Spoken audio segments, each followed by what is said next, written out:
오늘은 국어 지문을 함께 보고 푸는 법을 알려드릴 거예요. 그래서 국어 지문을 어떻게 풀어야 되나 기다리세요. 잠깐만요. 네, 오늘은 지문이 인포그래픽에 대한 지문인데 어떻게 풀어야 되는지 궁금한 사람이 많더라고요. 그래서 비문학, 국어 비문학 풀어보겠습니다. 인포그래픽은 복잡한 정보의 배열이나 관계를 표나 그림, 그래픽, 일러스트레이션, 맵 등의 시각적인 형태로 나타낸 정보 전달 방식을 말한다. 일단은 그러면 이 지문은 인포그래픽에 대해서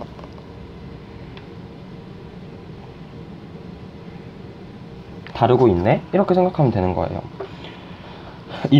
그래서 복잡한 배열이나 관계를 그러니까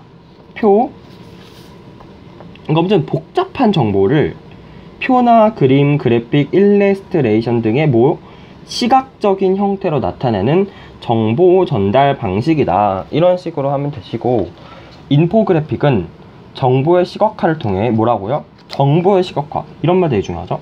정보의 시각화를 통해 심미적인 흥미를 유발하고 사용자가 정보를 직관적으로 받아들일 수 있게 하여 정보를 효과적으로 전달한다. 알았다. 그래서 1번 문항 끝났어요. 여기서 말하고자 하는 걸 정리해 볼까요? 그쵸? 인포그래픽이 무엇인지 설명하는 글이었다는 것을 알 수 있습니다. 인포그래픽은 신문이나 잡지 등 기존 미디어에서 예전부터 사용하고 있는 표현 방식으로 기존 미디어에서 예전부터 사용하고 있는 표현 방식이래요. 사람들은 아주 옛날부터 시각화한 결과물로 정보를 전달해 왔다. 여기서 끊을까? 그러니까 이거 예전부터 사용했던 방식이네, 이거 알 수 있는 거예요. 여기 있는 부터는 뭐야? 예시라는 거 알 수 있어요. 이그젬플. 1931년 런던 지하철 제도공이었던 헨리 백은 구불구불한 지하철 노선도를 실제 지리 정보를 무시하고 수평 45도 각도로만 최대한 간결하게 표현했는데, 이는 인포그래픽을 이용한 대표적인 사례이다. 그는 노선별로 각각 다른 색을 적용하고 활자를 체계화하여 가독성을 높였으며 환승역을 강조하여 승객을 더 빠르게 지하철을 갈아타고 도착역을 찾아갈 수 있게 했다. 이것은 사람들이 지하철을 더 많이 이용하게 했으며 그 결과 오늘날 지하철 노선도의 전형으로 자리잡게 되었다. 두 번째 문항은 인포그래픽은 아주 오래전부터 사용되었어. 그리고 인포그래픽의 예시를 알려주는 문항이었던 것 같습니다. 그리고 인포그래픽의 효율성을 높이기 위해서는 다음과 같은 조형적 특징을 갖춰야 된다. 자, 그쵸? 효율성을 높이기 위해서는 어떤 조형적인 특징을 갖춰야 된다. 이렇게 하는 말입니다. 먼저 객관적 사실을 전달하기 위한 명확성과 명확성, 단순성을 갖춰야 한다. 자, 1번과 2번 표시해주면 되겠죠. 명확성은 정보를 시각적으로 재구성하는 과정에서 정보를 시각적으로 재구성하는 과정에서 수용자가 정보를 한눈에 쉽게 파악할 수 있도록 디자인하는 것이다. 명확성에는 정보를 한눈에, 명확성 한눈에. 그러면 이건 좀 써주자고요. 명확성 뭐라는 거야? 정보를 한눈에 보도록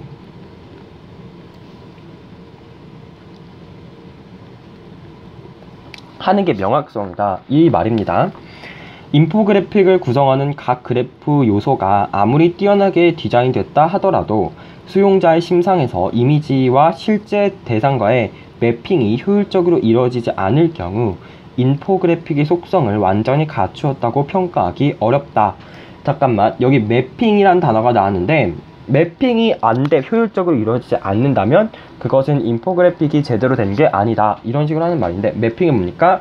지각과 사고에 의해 상관관계가 있는 것끼리 연관되는 거, 그거 매핑이라고 한다. 그래서 한눈에 보도록 되는데 뭐가 되게? 그치, 매핑이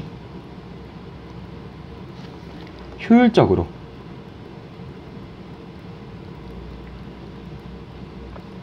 이루어져야 한다. 지금 이런 말을 하는 거 아시겠죠? 그래서 명확성을 높이기 위해 문자를 부분적으로 사용하여 혹 발생할 수 있는 정보의 불확실성을 해소하기도 한다. 근데 지금 이 문장 보면 이 문장이 왜 나왔을까 이런 생각이 좀 들어요. 그래서 아마 문제를 위한 문장이다 이런 느낌이 좀 드는 거 있죠. 그래서 파란색을 꺼내서 문자를 부분적으로 사용한다에 파란색 동그라미를 쳐줍시다. 아, 문자를 부분적으로 사용하기도 하는구나 이거 아시면 되고, 단순성은 이제 단순성이 나오네요. 단순성 두 번째 쓰고, 여기 첫 번째가 우리가 명확성이었고 두 번째는 뭡니까? 단순성입니다. 단순성.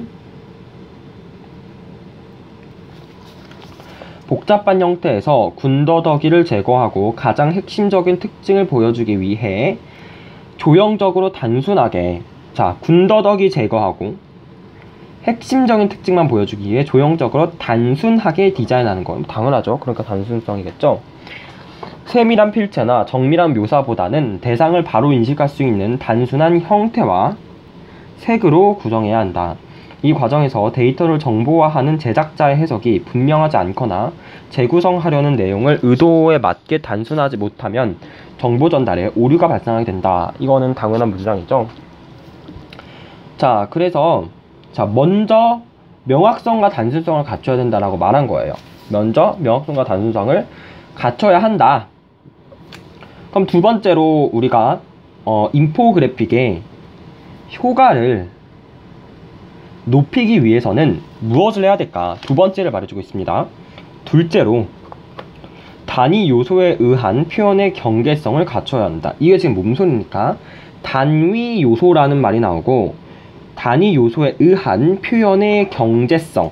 자, 다른 건 모르겠고 핵심 단어만 좀 뽑아낼게요. 단위 요소라는 말이 나왔고요. 또 뭐 나왔습니까? 이거로 인해서 표현의 경제성이 갖춰져야 한다. 지금 이 말을 하고 있습니다. 일정한 기준에 따라 단위 요소를 설정한 후 그룹화하면 전달하고자 하는 정보를 한눈에 파악할 수 있게 된다. 뭐라고요? 일정한 기준에 따라 단위 요소를 설정한답니다. 단위 요소를 설정한 후 이것을 뭐 한다니까? 그룹화하면 전달하고자 하는 정보를 한눈에 파악할 수 있게 된다. 동일한 조형적 구조를 사용하여 동질성과 차별성, 정량적 관계나 비율 관계 등이 쉽게 인식되므로 정보의 상호 관계성을 빠르게 이해할 수 있게 되는 것이다. 자, 동질성, 차별성, 정량적 관계나 비율 관계 등이 쉽게 인식되므로 정보의 상호 관계성을 빠르게 이해하게 되는 것이다. 뭘? 단위 요소에 의한 표현의 경제성을 갖추게 되면. 근데 지금 이 말이 잘 이해는 현재 안 되니까 파란색 밑줄 치고, 뭔 소리야. 이는 최소한의 조형 요소로 복잡한 데이터의 관계를 나타내는 경제적인 표현법이라고 할 수 있다. 이거는 좀 이해가 된다. 뭐라고? 최소한의 조형 요소로 복잡한 데이터의 관계를 나타내는 경제적인 표현법이다. 이 앞 과정이 그렇다는 거겠죠. 그림은 선호하는 커피 브랜드 매장이 있는가? 라는 질문에 대한 남녀의 응답을 인포그래픽으로 구현한 것이다. 이 그림에서는 남자와 여자의 형태, 각 성별에서 동일한 반응을 보인 사람 수 등으로 단위 요소를 설정한 후 뭐라고요? 자, 여기서 이제 이그젬플, 예시를 좀 들어주는 건데, 이걸 보면 단위 요소를 추출해 가지고 경제적으로 이걸 어떻게 표현하는지가 굉장히 잘 설명된 문장이라고 할 수 있습니다. 그래서 단위 요소가 뭡니까? 선호하는 커피 브랜드 매장이 있는가라는 질문에, 잠깐만요. 이런 질문에 단위 요소를 어떻게 뽑았냐면, 남자와 여자의 형태. 남자는 바지 입고 있는 거, 여자는 치마 입고 있는 게 그 형태겠죠. 각 성별의 동일한 반응을 보인 사람 수를 크기에 따라서 나타났던가, 이런 단위 요소를 뽑은 다음에 마지막으로 이제 이렇게 해서 이런 식으로 표현을 많이 했네. 머리만 있어서 좀 잔인하게 보이기도 합니다. 잘 안 보이시지만 여기 이렇게 머리만 있는, 이렇게 머리만 있는 사진이 있습니다. 이렇게 제가 빨간색 공간 쳤죠. 마지막으로 단위 요소 표현의 경제성도 중요하고, 이제 세 번째 마지막으로를 말합니다. 이것도 좀 집중해서 보겠습니다. 마지막으로 인포그래픽은 재미와 즐거움이라는 유희성을 담아내야 한다. 뭐라고요? 유희성을 담아내야 된다고. 아, 세 번째는 유희성이구나. 그래야지만 인포그래픽의 효과를 제대로 전달할 수 있다. 지금 이런 말을 하는 것 같습니다. 명확성과 단순성, 표현의 경제성에만 초점을 맞추면 인지 과정에서 제시한 정보를 쉽게 파악할 수는 있지만 조형적 유사성으로 인해 사람들의 주의를 끌기 어려워. 뭐라고요? 주의를 끌기 어려워 정보 전달의 효율성이 떨어지는 한계가 있을 수 있다. 그래서 인포그래픽의 유희성을 가미한 인포테인먼트를 통해 인포테인먼트라는 단어가 나왔는데 여기서 좀 나름 핵심 단어인 것 같습니다. 이거는 이제 뭘 통해서 구현한다는 겁니까? 인포테인먼트.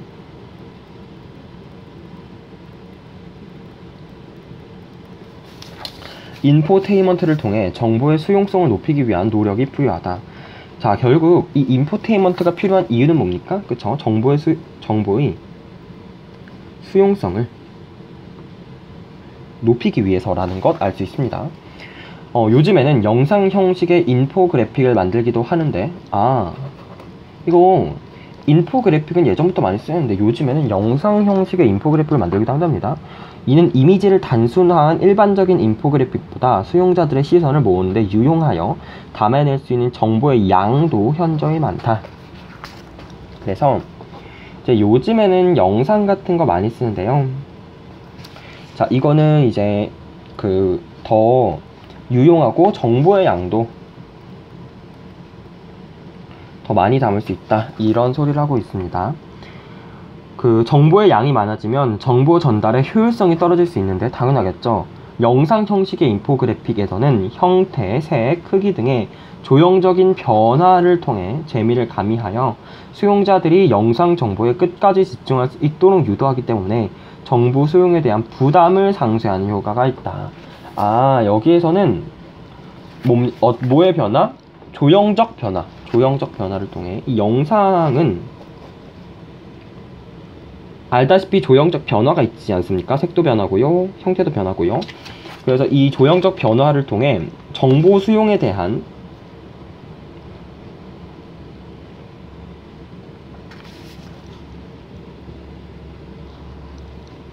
부담을 좀 완화하는 효과가 있다. 이런 식으로 말을 하는 겁니다. 최근 디지털 미디어가 활성화되는 사회적 환경에 따라 복잡한 정보를 차별화하여 효율적으로 전달할 수 있는 인포그래픽의 수요가 지속적으로 높아지고 있다. 이에 따라 많은 사람이 정보의 개요를 쉽게 파악할 수 있도록 명확성과 단순성, 표현의 경제성, 유의성 등을 구비한 고효율적인 인포그래픽의 구현이 주요한 과제로 부각되고 있다. 라고 해서 끝나는 문장입니다. 일단은 인포그래픽에 대해서 설명한 문장이고요. 각 요소들, 또 인포그래픽을 어떻게 효과적으로 표현하는가에 대해서 우리가 알 수 있었던 지문인 것 같습니다. 문제를 풀어주면 읽기에 대한 설명으로 적절하지 않은 것은 1번 보겠습니다. 인포그래픽의 개념을 정의의 방식을 통해 설명하고 있다. 이렇게 말합니다. 정의의 방식을 통해 인포그래픽은 뭐다? 말했나요? 그쵸. 여기서 말했죠. 내가 여기서 봤던 것 같아. 그래서 그래, 너는 오케이. 인포그래픽의 구체적인 사례를 제시하여 이해를 돕고 있었죠. 인포그래픽을 갖춰야 할 조형적 특징에 대하여 분석하고 있다. 인포그래픽이 갖춰야 될 조형적 특징이 뭐가 있습니까?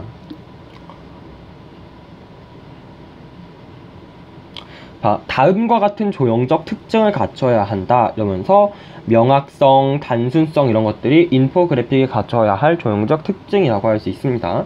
인포그래픽의 발전 과정을 통시적인 관점에서 서술하고 있다라고 했는데 이거는 전혀 아닙니다. 인포그래픽의 소유가 증가하게 된 사회적 배경, 이 사회적 배경이 뭡니까? 디지털 미디어가 활성화되고 사회적 환경에 따라 복잡한 정보가 차별화하여 효율적으로 전달할 수 있는 인포그래픽의 소유가 지속적으로 높아지고 있다. 자, 디지털 미디어가 활성화되는 사회적 환경이라고 사회적 배경을 언급하고 있습니다. 그래서 답은 4번이라고 보시면 되겠고요. 다음 보겠습니다. 지금 이 문제가 과학 지문이 있고 경제 지문이 있고 그렇네요. 그 다음에 이거 쉽지 않네요. 그래도 일단 실전편 1편은 그래도 열심히 해서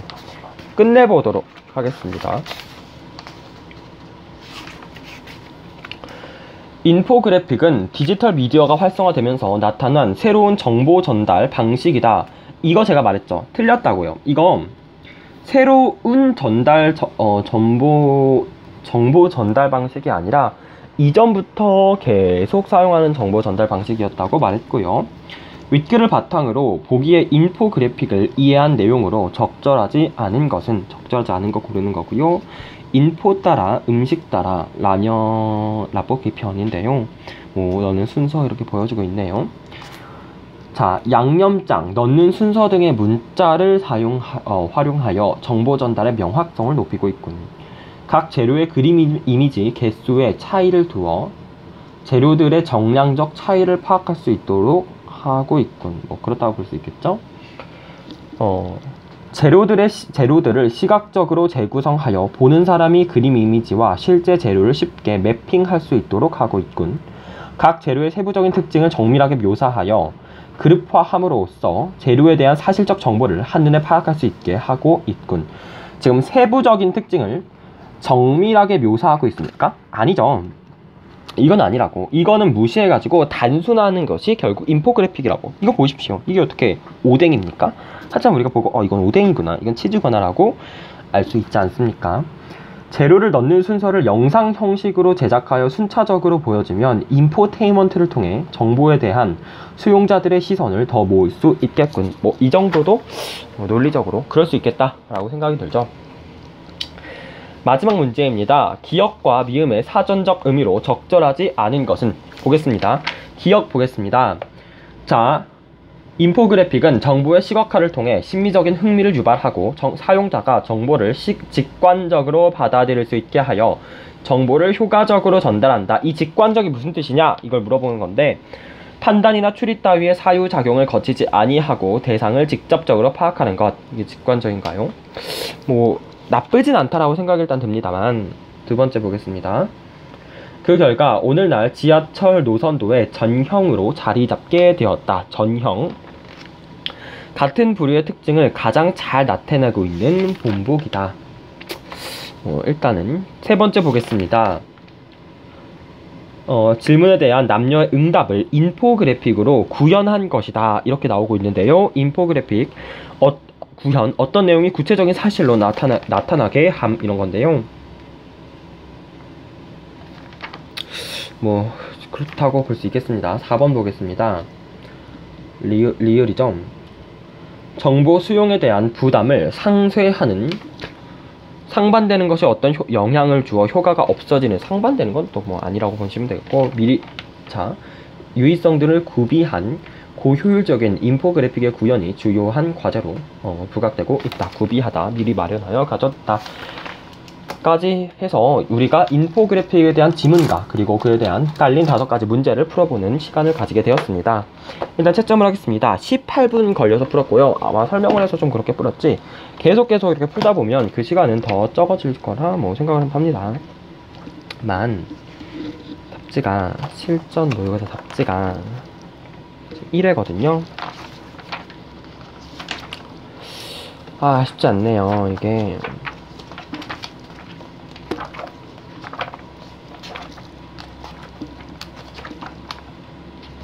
이게 실전 모의고사 답지는 여기 다 처음부터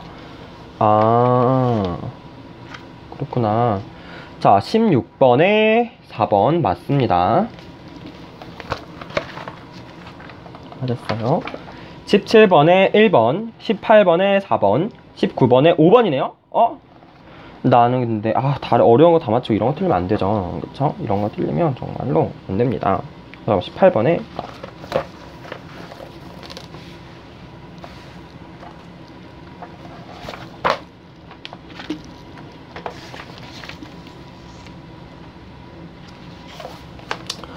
구비라는 단어가 있어야 할 것을 빠짐없이 다 갖춤의 의미라고 해요.